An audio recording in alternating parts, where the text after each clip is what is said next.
Baik, bismillahirrahmanirrahim. Assalamualaikum warahmatullahi wabarakatuh. Yang saya hormati Bapak Dr. Kartono, SPD MSI, dan rekan-rekan mahasiswa semua. Eh, di sini izinkan saya untuk mempresentasikan mengenai tokoh siapa saja yang mencoba menyelesaikan permasalahan pada kaum Pitagoras dan apa saja kontribusinya. Nah, perkenalkan saya Ramadan Kusuma Jaksono dengan NIM 5012217743 dari Universitas Terbuka Bogor. Oke, di sini kita akan membahas sebuah krisis yang mengubah pandangan para pengikut mazhab Pitagoras terhadap dunia matematika. Nah, Pitagoras mengajarkan bahwa segala sesuatu bisa dijelaskan dengan bilangan. Nah, bilangannya itu adalah bilangan rasional. Bilangan rasional tersendiri itu menurut mazhab mereka adalah pilar utama dari pemahaman mereka sendiri.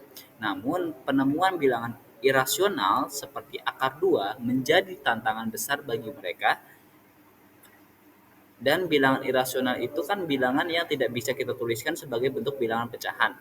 Nah, ketika para pengikut Pitagoras menemukan akar 2, mereka menyadari bahwa dunia matematika itu ternyata lebih kompleks dari yang mereka bayangkan. Krisis ini memicu perdebatan sengit dengan mazhab Pitagoras untuk mengevaluasi ulang filosofis mereka. Sebuah pelajaran penting tentang bagaimana penemuan baru dapat mengunjang fondasi yang sudah mereka bangun selama ini. Nah, yang pertama ini adalah Hippasus. Hippasus ini adalah penemu masalah dari akar 2 tadi, gitu. Jadi, Hippasus ini adalah sosok penting dalam sejarah matematika karena dia menemukan bahwa diagonal persegi dengan sisi 1 akan menghasilkan sisi miringnya itu adalah akar 2. Diagonalnya itu adalah akar 2. Nah, di mana ini adalah sangat-sangat penting karena sebelumnya semua mereka anggap adalah sebagai bilangan rasional atau bilangan pecahan. Jadi, metode geometris yang digunakan oleh Hippasus tidak hanya membuktikan keberadaan bilangan irasional sendiri, tapi juga mengundang tantangan besar bagi filosofis Pitagoras yang mengandalkan bilangan rasional.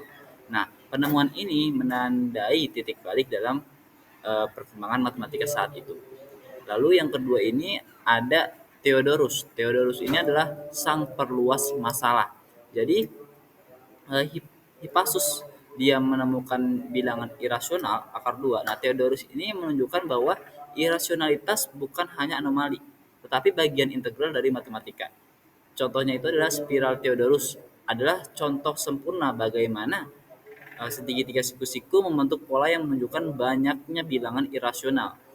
Jadi, bilangan irasional itu tidak hanya akar 2, jadi bisa akar 3, akar 4, akar 5. Jadi akar 3 itu didapat dari eh, 1 kuadrat ditambah akar 2 kuadrat sehingga mendapatkan akar 3. Terus akar 4 didapat dari 1 kuadrat ditambah akar 3 kuadrat dan seterusnya. Dia akan membentuk suatu pola.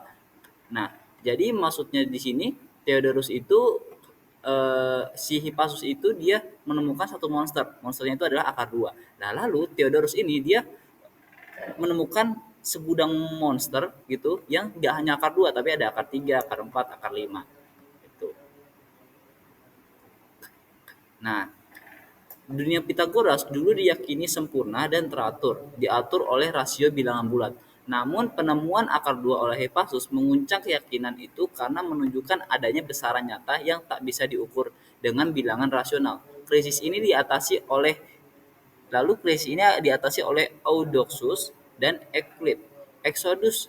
Eudoxus dari Kindos yang menciptakan teori proporsi, cara baru untuk membandingkan besaran tanpa perlu mengetahui nilainya secara tepat. Ia mengubah cara pandang terhadap irasionalitas dari ancaman menjadi bagian alami dari sistem matematika.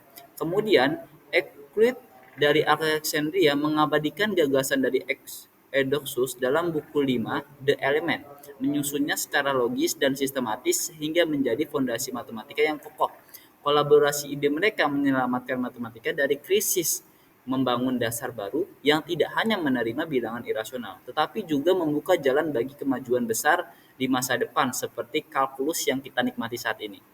Nah, singkatnya gini, Eudoxus itu adalah inovator yang menjanjikan atau menjinakkan monsternya si ini siapa? Theodorus tadi. Si monsternya Hippasus. Lalu Euclid adalah arsiteknya, arsitek yang mengabadikan dalam buku yang dia tulis, The Element. Nah, kedua pilar ini sehingga sejarah matematika menjadi seru sampai saat ini. Nah, kesimpulan dari perjalanan panjang ini adalah bahwa krisis bilang irasional dalam mazhab Pitagoras menjadi salah satu momen paling dramatis dalam sejarah matematika. Dimulai dari penemuan yang mengejutkan oleh Hippasus, yang pertama kali mengungkapkan keberadaan bilang irasional, lalu diperluas oleh Theodorus, yang menunjukkan bahwa dari bilang irasional itu ada banyak banget bilang irasional, gitu kan. Terus habis itu ditemukan solusi oleh Eudoxus dalam teori proporsinya, dan akhirnya dibuatkan buku oleh Euclid. Nah, keempat tokoh ini memainkan peran krusial dalam membentuk fondasi matematika yang modern. Mereka tidak hanya membantu kita memahami bilangan irasional, tetapi juga mengajarkan kita untuk menerimanya sebagai bagian dari kenyataan dalam matematika. Oke, cukup sekian materi yang dapat saya sampaikan. Mohon maaf bila ada kesalahan. Kurang lebihnya mohon maaf. Saya tutup. Wassalamualaikum warahmatullahi wabarakatuh.